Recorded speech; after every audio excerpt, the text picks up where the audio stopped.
Okay, so I have too many slides for today, so I'm trying to keep it brief. And probably go and scroll through the first slides, since most of the general information about Longgen 2 was covered in the previous presentation. So, as you see, this talk is going to be about the VLBI experiment, which was done on the UHF signal of the amateur radio payload. So the main ground stations used for receiving that signal were located in Dwingelo in the Netherlands. This is a 25-meter radio telescope. Also in Beijing, they used a 12-meter C-band dish, refurbished. And there was also a station in Wakayama. I think this is in Japan, and I think it's maybe a 4-meter dish or 6-meter dish, something like that. 12-meter dish. And also in Harbin, they have an array of Yagis. This is what was used to receive the signal. The main transmitting ground station is located in Germany. This is a German amateur radio operator who has a very, very large VHF ground station. So these are pictures of the ground stations. This is the dish in Dwingelo, the ground station in Beijing, and the one in Harbin. And this is the transmitting ground station in Germany. So as you can see, the stations we used on Earth have very large antennas, because the case is that the satellite, due to space constraints, has very small antennas. This is the UHF and VHF antenna on the satellite. It has two of them, which is independent transmitters in different frequencies. And you can see the connector here. This is an SMA connector, so you can figure out that this is a really small antenna for VHF. Indeed, it has -9 dB gain. So let's go with the VLBI part of the talk. VLBI it's short for very long baseline interferometry. So if we try to break up that sentence, it means the following. Interferometry means to receive a radio signal from different stations and to compare the signal which has arrived to those stations. Baseline means just the distance or the line segment joining the different stations, and very long refers to thousands of kilometers. So we're speaking about having different stations in different parts of the world, such as the Netherlands and China, which are separated by something around 6,000 or 7,000 kilometers. So the goal when we do VLBI is to measure the difference in the times of arrival of the signal to the different stations, right? Since these stations are not in the same location on Earth, the length that the signal needs to travel from the satellite to each of the stations is different. So the same signal arrives at different times in each of the stations. And this is the main thing which is measured with VLBI. And of course, since the radio signal travels at the speed of light, measuring time is the same as measuring distance traveled by the signal. And it is also possible to measure the difference in frequencies or phases of the signal observed by its station. I will talk more about the difference in a few more slides. So due to the Doppler effect means that if you have some object moving, then the frequency of the signal you observe will depend on the velocity of the line of sight. So whether this object approaches to you or recedes from you will change the frequency. And so with frequency observations in VLBI, you can compute the object's velocity. So in radio astronomy, VLBI is very popular because radio astronomical objects are located very, very far from Earth. You can just pretend they are at infinity. So when their signal arrives to Earth, you can assume that the radio rays are parallel. So if you do some very easy math, that means that computing the time difference of arrival between different stations is the same as computing the angle of arrival of the signal. So in radio astronomy, VLBI just means to figure out the angle in which the signal arrives, and using that you can increase the angular resolution of your radio telescope.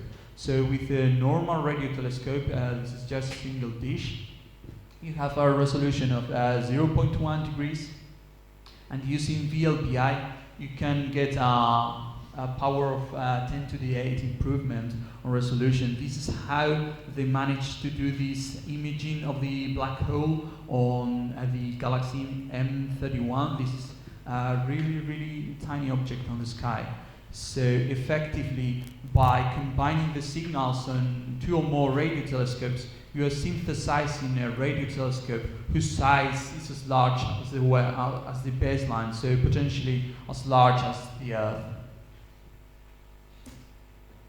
However, if we want to do a VLBI with a lunar satellite, it is not so easy, because even if the moon is far away from Earth, it is not so far. So the hypothesis that rays arrive parallel to Earth is no longer true, and it's not so easy to interpret the results about difference of time of arrival as the angle of arrival of the signal, but nevertheless it's possible to use the VLBI data. And if you have 4 or more stations, you can actually compute the position and velocity of the satellite in space. And even with only 2 stations and doing different measurements of the time, since the satellite needs to follow orbital dynamics governed by gravity and so on, you can figure out the satellite orbit.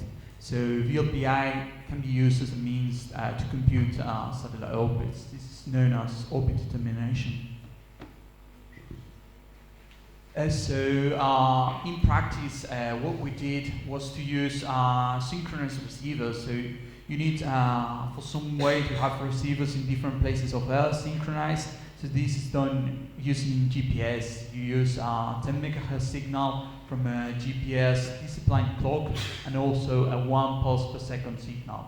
So you hook up your USOP SDR receiver to the GPS DO, and you record the signal in digital format, and then it can be processed to compute the VLBI observations.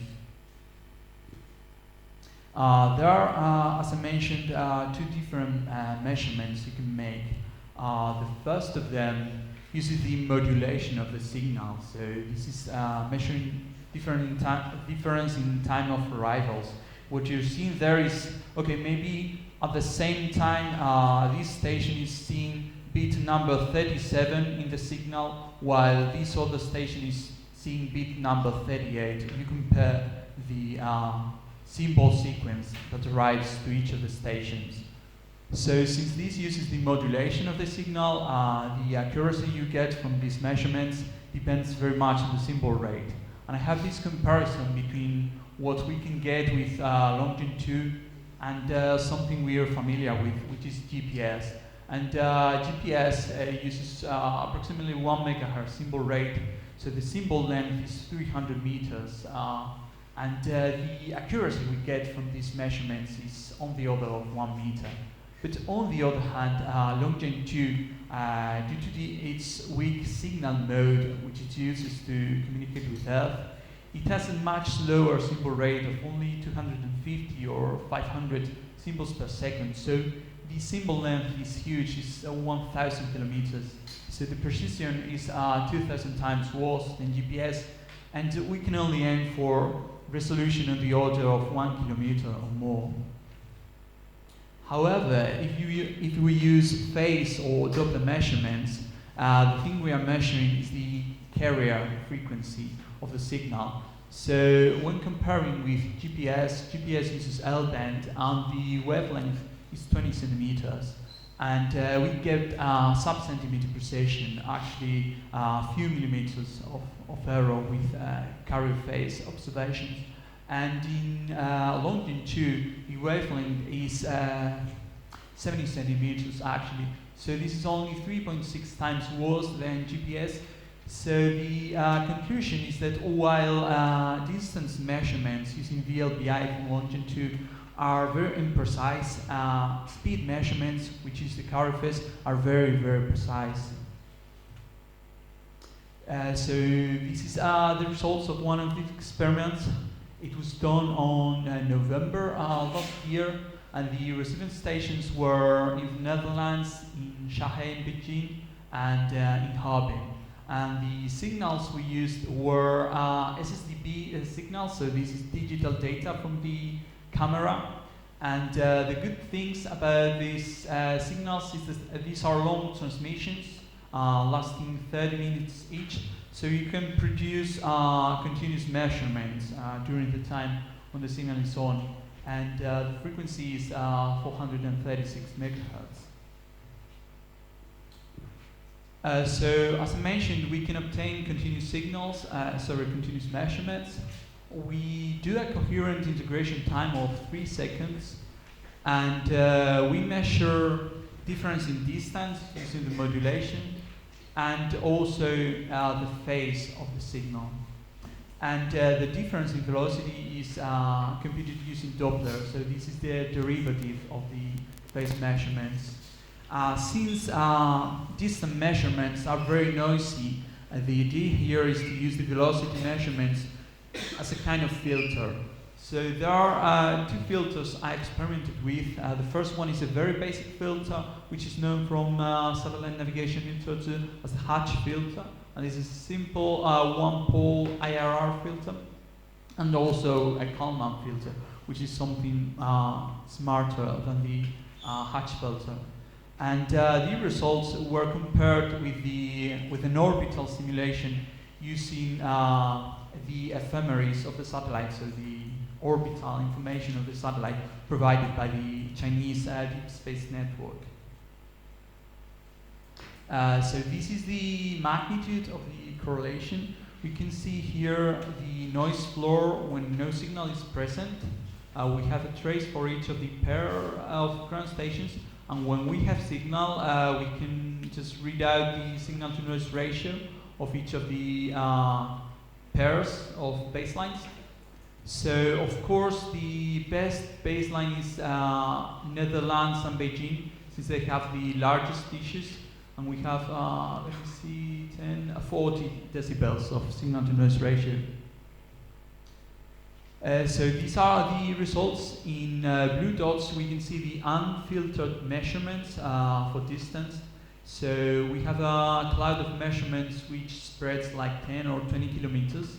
But when we go on filter, either using the Hatch filter or the Kalman filter, we get much more precise measurements. This is for the older pair of stations. And this is just zoom, where we only show the filtered measurements. So as you can see, Kalman filter gives us a better result than Hatch filter, because it needs time to converge, but when it converges, it's actually very smooth, whereas the Hatch filter keeps noisy all the time. And actually, there are times when the Hatch filter starts at the wrong value and it needs a lot of time to converge, whereas the Kalman filter notices it very soon. So about phase measurements, these have the problem that they are ambiguous, right? Since they use the carrier phase of the signal, you can only know things up to an integer multiple of phase cycles. So in optimal situations, you are able to determine this so-called phase ambiguity.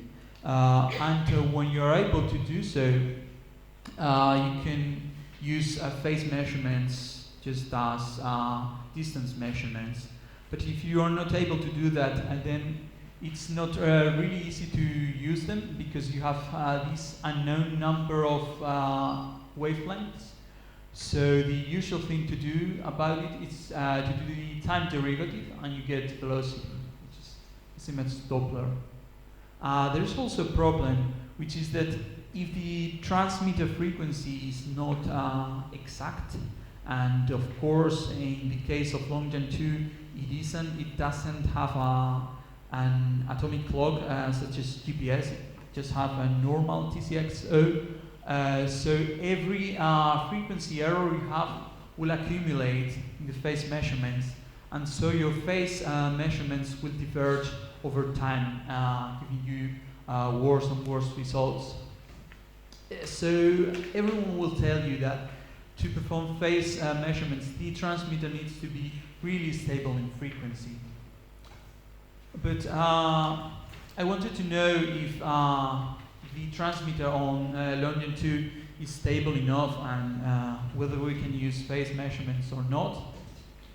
So what I did was to go and plot the phase measurement. Of course, there is this integer number of wavelengths, which is an unknown, so I ignore that. And I compare it with the ephemeris from the Chinese Deep Space Network. So what we see here is meters, and we only have this is either accumulating error or some small error on the ephemeris. But the good thing about this is that we only have like 100 meters of accumulated error either way. So even though the transmitter frequency is not precise, the error we get is only 100 meters, which is manageable.